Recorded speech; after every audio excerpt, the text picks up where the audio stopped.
check lang natin to pag ano siya, diniin dito sa may likod. Pag hindi siya umaayaw, ibig sabihin yan, ano, nag-hit na siya. Pero ngayon, parang hindi pa masyadong hit ito.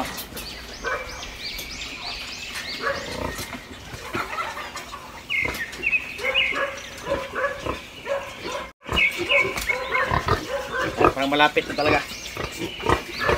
Ito, ano, ginagawa itong ganito, umaga. Para matingnan kung nag-hit o hindi pa.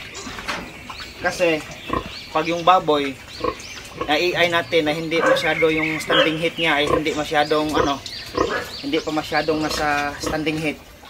Yung anak nila ay hindi naman ganun ka rami. Pero pag natimingan talaga na nasa standing hit yung inahin, tapos nag-EI tayo, siguro ang average no, nasa 12 pataas yung may anak nila. Ito, malapit na tayo. Pwede ng sakyan. Tingnan nyo, ayan, hindi na malikot. Kaya yung tainga niya parang tumayo. Yan.